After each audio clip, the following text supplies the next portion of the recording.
Hay fechas en las que el mundo se vuelve poroso.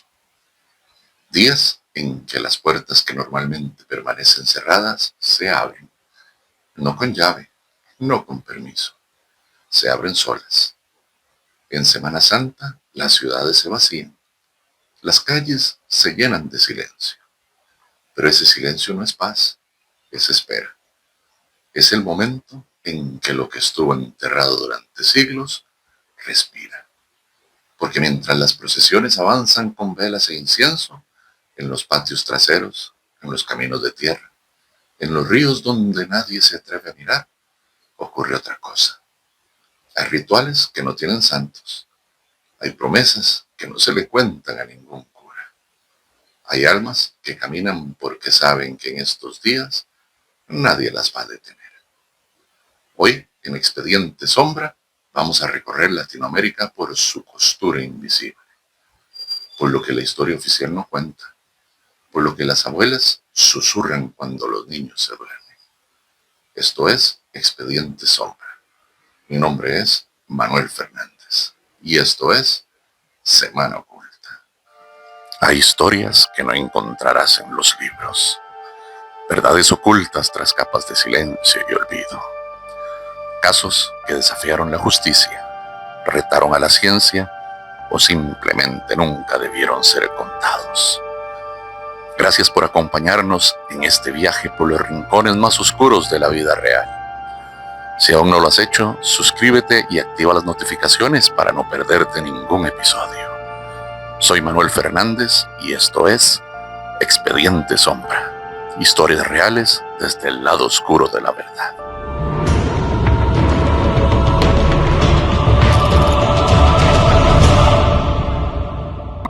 Para entender lo que ocurre en Semana Santa, hay que aceptar una verdad incómoda. La religión que llegó con los colonizadores no enterró lo que encontró. Lo empujó al subsuelo, pero lo que está abajo siempre vuelve. Y vuelve con fuerza. Hablemos de la Judea wixárika, a donde Cristo no existe. En la Sierra Madre Occidental, en el norte de México, vive el pueblo wixárika. También se les llama huicholes. Y su Semana Santa no se parece a nada que hayas visto. Mientras el resto del país procesiona imágenes de un Cristo crucificado, ellos celebran la Judea. Una ceremonia que dura varios días y donde no hay rastro de Jesús. ¿Qué hay entonces? Hombres encapuchados llamados borrados recorren los pueblos. Van armados con látigos de cuero trenzado. Persiguen a quienes encuentran. No es un juego, es un acto de purificación. Se dice que los borrados representan a los judíos, pero en realidad encarnan algo más antiguo. Las fuerzas del desorden, del caos, de lo que debe ser expulsado para que la comunidad renazca. Y hay algo más. Durante la celebración, los participantes consumen tepe, una bebida ritual hecha con peyote. Bajo sus efectos, aseguran, el mundo se vuelve transparente. Ven lo que otros no ven. Hablan con los antepasados. Reciben mensajes. No hay misa. No hay cura. No hay obispo que bendiga nada. Lo que ocurre allí es anterior al cristianismo. Es una ceremonia de resistencia que lleva más de 500 años disfrazada bajo un nombre cristiano. La iglesia lo tolera porque no puede detenerlo. Y los wixárika lo mantienen porque saben que, si dejan de hacerlo, algo en el mundo se romperá. Cuando la noche del Viernes Santo cae sobre la sierra, no hay silencio. Hay látigos, hay gritos, hay cantos en una lengua que los españoles nunca pudieron traducir. Y en medio de todo esto, entre el humo del peyote y el olor a tierra mojada, hay un entendimiento silencioso. La fe que resistió la conquista no se va a rendir ahora. Hablemos ahora del Cerro de la Estrella, donde el fuego nunca se apagó. En Iztapalapa, Ciudad de México, ocurre algo similar, pero con otras coordenadas. Cada Semana Santa, miles de personas suben al Cerro de la Estrella para presenciar la crucifixión de Cristo. Es una de las representaciones más famosas del mundo, Pero lo que pocos saben es que ese cerro no siempre fue cristiano. Antes de la llegada de los españoles, el Cerro de la Estrella era el centro del universo mexica. Ahí, cada 52 años, se celebraba la ceremonia del Fuego Nuevo. El ritual era simple y brutal. Cuando el ciclo de 52 años llegaba a su fin, los sacerdotes subían al cerro. Esperaban a que las Pléyades cruzaran el cenit. Si las estrellas seguían su curso, significaba que el mundo no se acabaría. Entonces, sobre el pecho de un sacrificado, encendían un fuego nuevo. Ese fuego se llevaba a todo el imperio, y con él el tiempo renacía. Hoy, sobre ese mismo cerro, se clava en una cruz a un hombre que representa a Cristo, pero el simbolismo es el mismo: muerte, espera, renovación. La diferencia es que ahora el fuego no se enciende sobre un pecho abierto, sino en las velas que los fieles llevan de regreso a sus casas. Si alguna vez subes al Cerro de la Estrella en Viernes Santo, mira el suelo. No solo verás las huellas de los pasos de los nazarenos, verás las cenizas de un fuego que se ha estado encendiendo durante más de 1000 años, solo que ahora nadie lo llama por su verdadero nombre. Hablemos también de los tambores que la iglesia no escucha. En Cuba, República Dominicana, Colombia y Venezuela, la Semana Santa tiene otro sonido de fondo.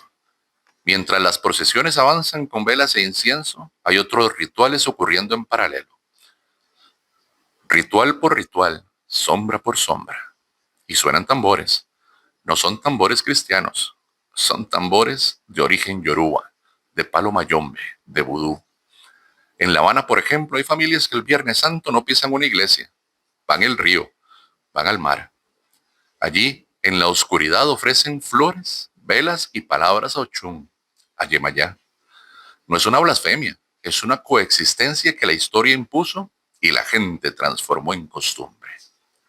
En Caracas, en los barrios de Petare y La Vega, hay personas que el Jueves Santo encienden velas negras, no para rezarle a Dios, sino para hablar con los muertos.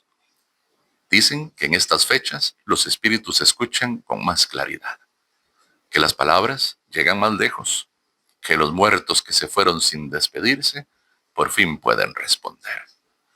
La santería, el palo, el vudú, no son sectas ni cultos satánicos.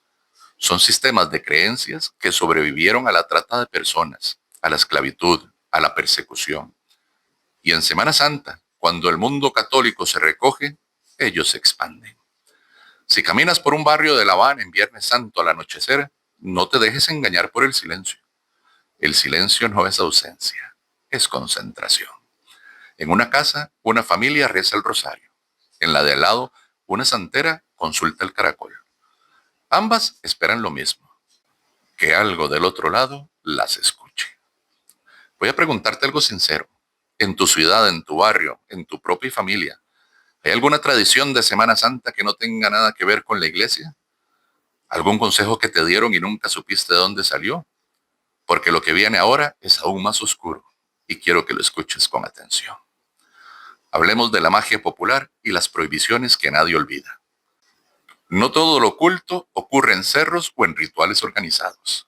La Semana Santa también se vive en la cocina, en el patio de la abuela, en esas advertencias que se repiten sin que nadie sepa por qué. El huevo en el vaso, por ejemplo, es la adivinación en la sala de tu casa. Viernes Santo, 3 de la tarde. En miles de casas en México, Guatemala, Honduras, Guatemala y Colombia, alguien toma un vaso con agua. Alguien más, sin decir una palabra, separa la clara de un huevo, la deja caer y lo observa. Después se deja reposar toda la noche y a la mañana siguiente las formas aparecen. Y esas figuras dicen el futuro. Un avión, un viaje inesperado. Un ataúd, una muerte. Una iglesia, una boda. Un animal, una traición. Una flor, buena fortuna. ¿Es superstición? Podría ser, pero no es nuestro lugar el juzgarlo o criticarlo. Pero hay algo inquietante en esta tradición. Nadie sabe con certeza de dónde viene. Algunos la rastrean hasta rituales de adivinación prehispánicos donde el agua y el huevo eran símbolos de origen y destino. Otros dicen que llegó con los esclavos africanos, que en sus tierras usaban métodos similares para leer el futuro. Pero lo que sí es seguro es que se sigue haciendo, en silencio, sin explicaciones, como si fuera un secreto que solo se transmite entre mujeres, de generación en generación. La próxima vez que alguien te diga que puso un huevo en un vaso, no te rías, pregúntale qué vio y presta atención a su respuesta, porque si te dicen que vio un ataúd, el año que viene, recuerda este episodio. Podemos hablar también de la sangre del coquillo, un veneno que cura. En los campos de Colombia y Venezuela, el coquillo es una planta común, una maleza para muchos, pero en Semana Santa se convierte en otra cosa. La tradición dice que el Viernes Santo, sin haber pronunciado una sola palabra desde que amaneció, hay que cortar un tallo de coquillo. Si se hace en silencio absoluto, el tallo gotea una savia roja, roja como el líquido hemático, roja como la que, según la tradición cristiana, derramó Cristo. Esa savia se guarda en un frasco pequeño, se tapa con cera de vela y se conserva durante todo el año.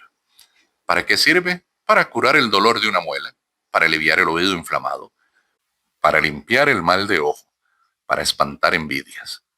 En algunas versiones también se usa para amarres. Pero eso, dicen, ya es otro nivel. Lo que llama la atención es el mecanismo. El silencio, la hora exacta, la sangre vegetal, el frasco sellado. Todo parece un ritual de magia simpática, de esas que funcionan por analogía. Lo rojo cura lo que sangra. Lo silencioso se lleva lo que duele. La próxima vez que estés en un pueblo de Venezuela o Colombia en Viernes Santo, fíjate en los patios. No te sorprendas si ves a alguien caminando sin hablar con una navaja en la mano, buscando un tallo entre la maleza. No es locura.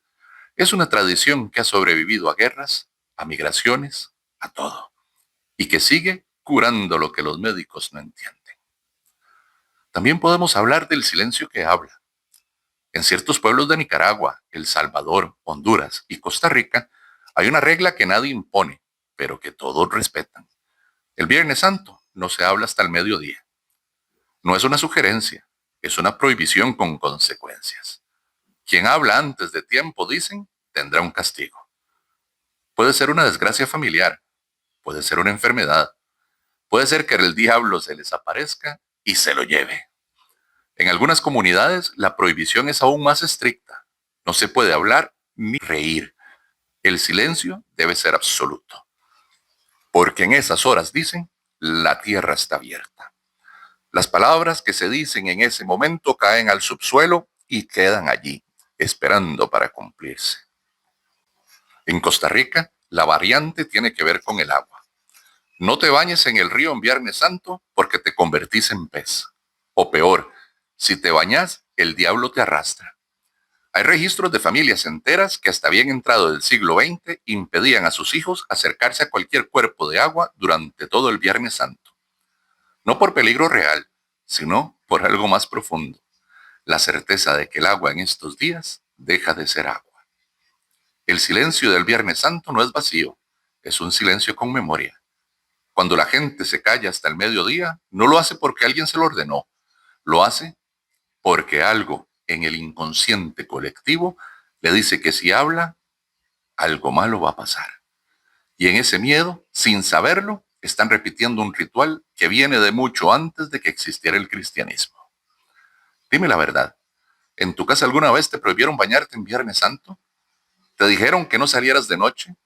¿Te advirtieron sobre algo sin explicarte bien por qué? Porque ahora vamos a entrar a lo más oscuro, a lo que solo sale cuando cae la noche. Y te advierto, esto no es para quedarse solo escuchando. Hay un tema que no todos quieren escuchar, el de las almas que caminan cuando nadie mira. Si hay algo que une a toda Latinoamérica en Semana Santa es el miedo a lo que sale de noche. Y no es casualidad. En la tradición popular, estos días son los únicos del año en que el mundo de los muertos y el de los vivos se tocan. Las puertas se abren, las almas condenadas caminan. Y hay leyendas que solo se cuentan en estas fechas porque fuera de ellas, dicen, atraen desgracia. Tenemos, por ejemplo, a La Llorona, el llanto que no se apaga. En México, Centroamérica y parte de Sudamérica, La Llorona es la reina de las leyendas. La historia es conocida. una mujer hermosa de clase alta que se enamoró de un hombre que la abandonó. En un arranque de locura, ahogó a sus hijos en el río. Cuando recuperó la razón, los buscó sin descanso, y al no encontrarlos, murió de pena. Pero su alma no encontró descanso, y desde entonces, dicen, camina por las noches vestida de blanco, con un velo que le cubre el rostro, gritando: ¡ay, mis hijos! Lo que pocos saben es que la Llorona no aparece cualquier día. Su lamento se intensifica en Semana Santa. Es en estos días cuando más personas aseguran haberla visto o escuchado. Hay quienes dicen que el Viernes Santo, exactamente a las 3 de la tarde, su llanto se escucha en los ríos. Otros aseguran que no hay que salir de noche porque ella anda buscando a quien llevarse para calmar su pena. En algunas versiones, la Llorona no llora sola. Se aparece a los hombres infieles, a los niños que desobedecen, a cualquiera que se cruce en su camino cuando la noche está más oscura. Si alguna vez escuchas un llanto cerca de un río en Viernes Santo, no te acerques. No importa si es una mujer, un animal o el viento. La leyenda no te dice que te alejes porque sea mentira. Te dice que te alejes porque quienes se acercaron nunca volvieron a ser los mismos. Hablemos ahora del silbón, la melodía que anuncia la muerte. En los llanos de Colombia y Venezuela, el silbón es el miedo absoluto. La historia es más o menos así. Un joven, hijo único, vivía con sus padres en una finca. Su padre, borracho y violento, golpeaba a su madre. Una noche, el joven no soportó más. Mató a su padre, le sacó los huesos, los metió en un costal y lo condenaron a cargarlos para siempre. Desde entonces, recorre los llanos silbando, pero su silbido tiene una regla que hiela la sangre. Si lo escuchas cerca, está lejos, pero si lo escuchas lejos, está cerca. El silbón es un alma en pena, pero también es un castigo. Dicen que cuando alguien está a punto de morir, escucha su silbido en la noche. Que si lo oyes, debes encerrarte en tu casa, taparte los oídos y rezar, porque si no, él entrará y contará los huesos de tu familia. En Semana Santa, nadie en los llanos se atreve a salir de noche. No porque tengan miedo a los ladrones o los animales. Tienen miedo al silbido, a ese sonido que no sabes si está lejos o cerca, pero que cuando lo escuchas, sabes que ya es demasiado tarde.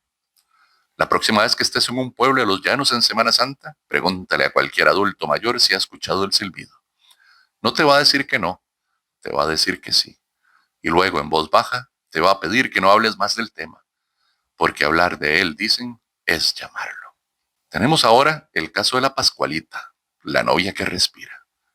En Chihuahua, México, hay una tienda de vestidos de novia llamada La Popular. En su vitrina desde 1930 hay un maniquí. Pero no es un maniquí cualquiera. Se llama La Pascualita. Viste un vestido de novia que nunca pasa de moda. Sus manos tienen uñas perfectas. Sus ojos, dicen, son de vidrio. Pero quienes la han visto de cerca aseguran que no es cera, que es piel, que sus mejillas tienen el color de alguien que todavía tiene sangre. La leyenda dice que la Pascualita es el cuerpo embalsamado de la hija de la dueña del local original. La joven murió el día de su boda, envenenada por la picadura de un alacrán o por un vestido que le causó una reacción alérgica, según la versión que escuches. Y su madre, incapaz de dejarla ir, la embalsamó y la vistió de novia. Desde entonces, la Pascualita está ahí. En Semana Santa, las historias sobre ella se intensifican. Los empleados de la tienda juran que cambia de posición, que sus ojos se mueven, que por las noches, cuando la tienda está cerrada, se puede ver su silueta caminando detrás del vidrio. Hay quienes han ido con cámaras a grabar. Algunos dicen que han visto algo, otros que la cámara se apaga sola, pero todos coinciden en algo. Hay algo en la Pascualita que no es normal, algo que solo en Semana Santa se vuelve más visible. Si alguna vez pasas por Chihuahua en Semana Santa, no te acerques a La Popular de noche. No porque no valga la pena verla, sino porque los que han trabajado allí te van a decir lo mismo. En estos días, ella sabe que la miran y a veces mira de vuelta. Voy a ser directo. En cada país, en cada pueblo, en cada colonia, hay una historia que solo se cuenta en Semana Santa. La Llorona, el Silbón, la Sayona, la Viuda, el Sombrerón. ¿Cuál es la que cuentan en tu tierra? No me digas que no existe porque existe.